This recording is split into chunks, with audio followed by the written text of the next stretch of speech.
Hello everybody, and thank you for joining me today on Krista So Crafty. My name is Krista and I appreciate you being here. I was out shopping with some friends yesterday and I came across this bag. It just looks like a regular tote bag, but no, if you look, it's to hold bottles. So wine bottles, booze bottles, whatever you want. So I thought, and it was $1.99. How could I say no, right? I thought I would bring it home, and in case you want to know, the brand on this is For Our Planet. Okay? It's a nice sturdy bag. I mean, I sew and I don't know, like this, I couldn't make this for $1.99, I'll tell you that. So, it's a very nice bag, but I thought I'm going to vinyl it up. I'm going to do some on both sides, and I thought I'd bring you along with me. So, let's get going. I have about 4.5 wide by 8. So let's do that. 4.5 by 8. Okay, so I've got everything all typed out. I'm just going to switch this over to a font that I want.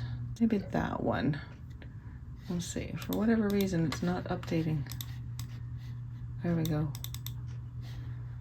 I don't like that. Let's go with something simple.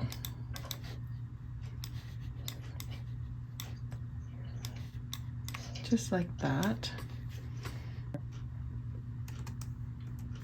Bring that down with the friends. And then bring that down. And then, come on. It's glitching on me today.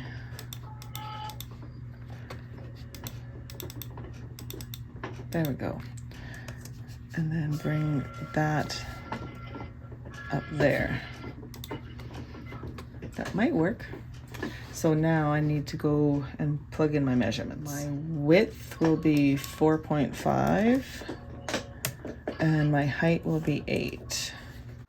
Okay, so I ended up changing my mind. I'm using Berlin Sans FB because the other font was just too thin and it was ripping. So we're going to use this one. And I made it a little different. It's 4.75 by 9 height.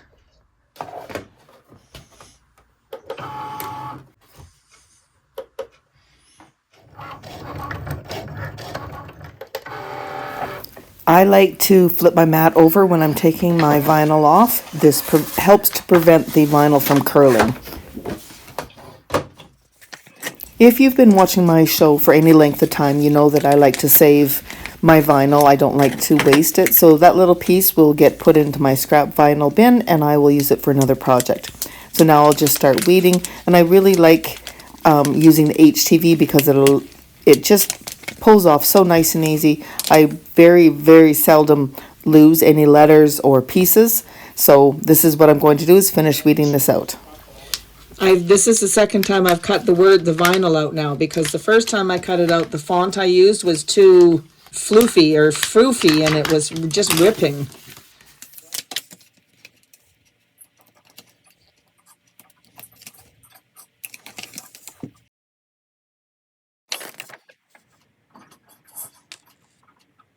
All right, so now let's see how we're going to do this. So first of all, let's find the center, like so. I always like to the vinyl in half and then just press, and then find the center. Now you can get a ruler out if you want, and I'm just going to do that and have a look, and it's about the same from the top and the bottom. Looks good to me. So I'm going to try using my big mat or my big press. I don't know if it'll work. I might have to get out my little one, but we'll see. So I'm using 315 for 10 seconds. That's what my vinyl is. And I'm just going to peel this off, being very mindful. See, that moved a little bit. I'm just going to grab a tool. Ow. Stepped on a dog bone. So just going to move that over a little bit. There we go. Oh, see, the E came off. Okay, I'm going to get my little press. So here's my little press. I'm going to press it to hold, and then I'm going to put it on medium. Okay, so when it's ready to go, it'll turn green. All right, a little press is ready, so I'm just going to put this sheet back down and use my little mini press. Now with the mini press, you need to move constantly. Do not hold it in one spot. I'm just going to go over that M again and some of these ones on the bottom because it's very lumpy and bumpy, and I think that's why the big press wasn't working. The little press can get into smaller spots, so let's have a look at that. That's perfect. So I will lay a sheet back down here, a Teflon sheet, and just go over this just to make sure everything is down. Now, I don't know if you know about this, but with with HTV, you'll know that it's stuck down all the way if you can see the fibers showing through the HTV. And I'll show you that in a second. There we go. That's perfect. So if you look closely, I don't know if you can see it.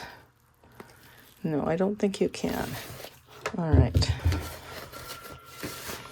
There we go. I think that looks so nice. Good job. All right, so now I'm going to go and find some stuff to put on the other side, because why not? I did a Google search and I found this SVG, and I thought that I would use this. So I've already gone through and changed the colors to how I want it, but I wanted to show you how to do that. So here I've brought in these SVG again, and I'm going to change it to the size that I need, which is the, 5 by 6, and you can see that it's all black. On the one on the right, that's all colored. I'm going to show you how to do that. The first thing you need to do is make a copy. So click on your design, go up to the top right, and click on the duplicate, and then you've got 2 now. So keep one over to the side. We'll deal with that in a second, and then the other one you're going to ungroup it. Click on the flower and click on the duplicate button and just move it down so that it's out of the way. Now with one of the flowers clicked on, you're going to go down to the bottom and click on contour. Going to click on the bottom button that says hide all contours, and then you're going to go down and click on all the little dots to bring them forward, and be sure to click on that extra flower petal. Now you can go up to the top and change the color to like a gold kind of color. And then with that other piece we duplicated, click on it, click on contour, and then go in and select all the little dots on the inside to remove them. We want just the petals left. Click on the X, and now you can go and change the color of that to like a gold color, a yellow color. And so now we have our flower part ready to go. And then what I did is I just selected both, lined it up as best I could, and then highlighted them both and go to align center horizontally, center right, and then that will line everything up, and then I grouped it. Okay, so now what we're going to do is you need to do the same type process with the words. Duplicate it, click on contour, go in and click on all the little hearts and remove them. Click on the X, and now you're left with just the words. On the other piece, you want to select it and go to contour, and this time you're going to hide all, and then you're going to bring back just the hearts. And then of course click on the first one to remove that, and click on the X, and now you have the hearts. And then you can get them all lined up again, go up and change the hearts to like a pink or a red, whatever color you want, and there you have it.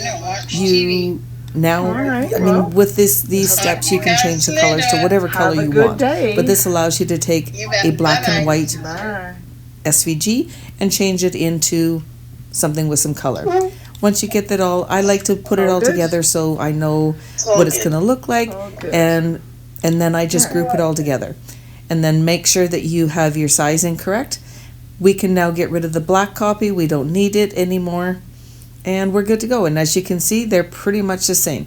So the only difference is I do want to change the font from black to white. This is just a personal preference of mine because I am putting it onto a darker colored bag. So I want to use like a white vinyl for that. All right, so now it's time to measure the space again.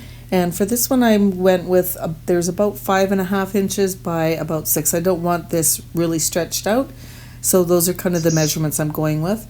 So in Cricut Design Space, click on your design, go up to the top, unlock the lock for the size and change it to 5 by 6. And now we can click Make It and put it into Design Space. Now because we are using HTV, remember to mirror all of your items. Otherwise, especially when you're using letters, fonts, words, they will be backwards if you don't. So make sure you mirror all of those. Click on the first box again, so in this case the white. Click Next and click on the vinyl, and now we're ready to cut out the vinyl. Now it's time to weed the HTV. It's fairly simple to do. Just start it on a corner and start pulling. Be gentle, of course, but with HTV it tends to be easier than regular vinyl to weed, so that's nice. So now that we have all our parts all weeded out, I like to put them together, just line them up, make sure everything's still going to fit properly, and it does. So now we can take it over to our bag and start using our press to attach it. So again, I'm going to line everything up. If you want to grab a ruler, you can, by all means. I'm just going to kind of eyeball it, and I just make sure that there's enough room for the words and the flower. Once again, I'm going to use my mini press to get the HTV to go down onto the bag. The large press, just because it's so large on the bottom and because of the strapping that's on this bag, it doesn't allow the heat to get down and onto the HTV properly to make it adhere. So I like using the mini press. You could also use an iron, a regular iron. Again, I'm just going through using my little mini press to make sure everything is down. Because there are so many different pieces to this HTV that I'm pressing down, I'm only using my mini press long enough to get that piece of HTV to lay down onto the bag. And then I will do the next piece, and then the next piece, and the next piece. And then at the end, I will use the mini press and go over the whole thing for a longer period. And this will ensure that the vinyl, the HTV, will stick down with less likelihood of it ever peeling up. So there you have it. We have the bag all done. All the HTV is ironed on, and I think it turned out really good. That's cute. I want to thank you all for joining me today while we made this tote bag, the wine booze bottle tote bag, adding the vinyl onto it. It was so much fun. You know, you can just about do anything with these type of bags, and I really love how this side turned out. I think it's so pretty. I really hope you enjoyed this. Thank you again for joining me today, and happy crafting.